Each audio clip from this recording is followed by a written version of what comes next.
And like I said, I'm not a car guy by trade. I'm a diesel guy, so as I start talking about some of the stuff, if I slip up here and there, just know that I will double check everything before I bolt it back together.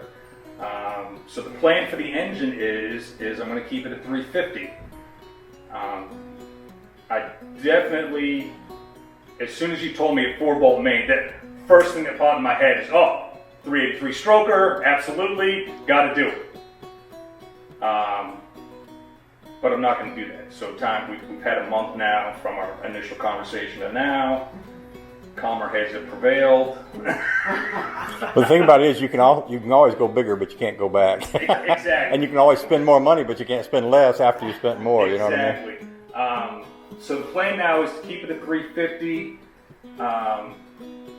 Step one is I'm going to tear it down at the block. We're going to clean it up. Obviously, we want to look at the cam. It's because we're not sure what type of cam, as far as degrees and stuff it is. So we're going to look at the cam.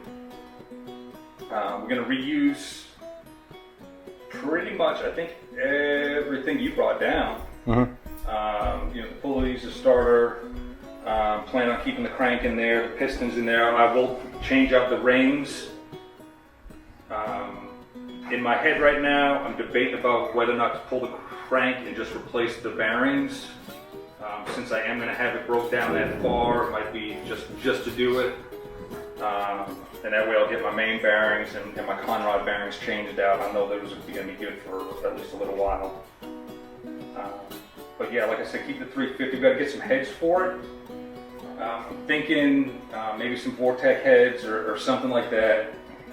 I'm definitely open to putting some cast heads and some regular cast heads on there. I know the heads you had were from a truck.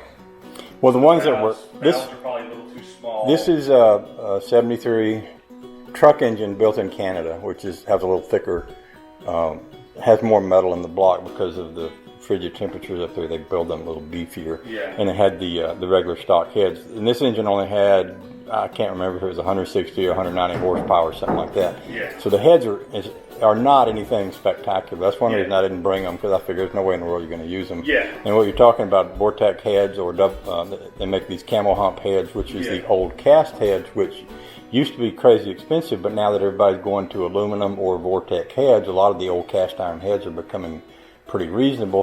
I've seen them for a couple $100, $250. Yeah. And sometimes you can you do a valve job on them. Sometimes you don't even have to. Somebody just took them off and they've got them sitting around. And yeah. So there's all those options, and it really depends on how much money you want to spend and what you want to have when you get through. So that's what we're looking at. And to be honest, if I can find some camel hump heads, I'm probably gonna put them on there. Well, the nice thing about them is they're vintage to the car you're building. Yes. They're the hot head of the day. They're the high performance package deal that would have been on that car when it came from the factory. Yeah. So and of course intake. We gotta come up with an intake. I'm thinking intake and carburetor. Probably where I'm going to spend some money on. I'll spend some money on that. And once we look at the cam and figure out what I want to do with the cam. But even nowadays cams aren't even that expensive. A lot of times on an intake and a carb, you can knock up a used one that's good. Yeah. Basically, unless someone's cracked the intake, it's going to be good. And there's a ton of old Edelbrock,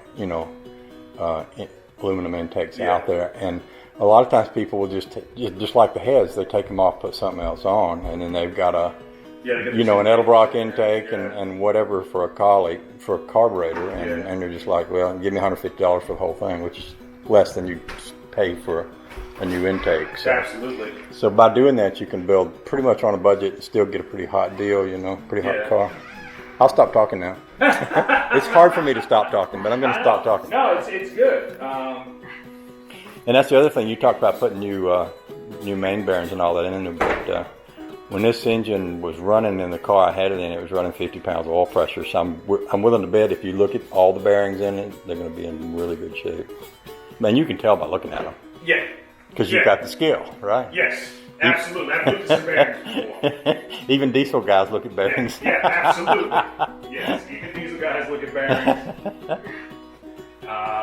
So yeah, that's the next fun part of the project is just digging in it. Yeah. You know, tearing it apart and start trying to come up with some shelf space so I can someplace to put some parts. But yeah, I can't wait. Cannot wait. And like I said, the plan is take my time with it. Definitely, hopefully have it done by spring. And then springtime, should be able to pick up a transmission. And hopefully have saved up the money I need to go ahead and buy a car. I've seen them, they're out there.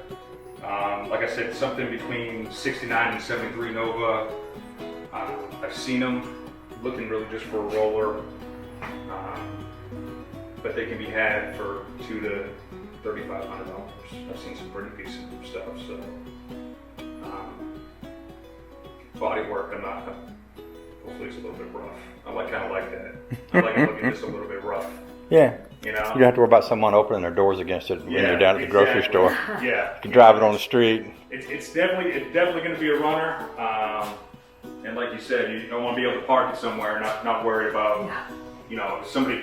Don't even look at my car because you don't want to be you don't want to be the guy at the car show with the sign that says "Don't touch my car." Don't even think about it. Exactly. I want to be the guy at the car show. Like, you want to climb in? Go ahead, get in. Yeah. Get behind the wheel. You know, we'll fire it up. Yeah. That's why he put it on the back of the rat rod. He had painted on the rat rod, "You can touch this car." Yeah. Well, actually, what I put is, you know, feel free to touch my car. Make sure you've had your tetanus shot.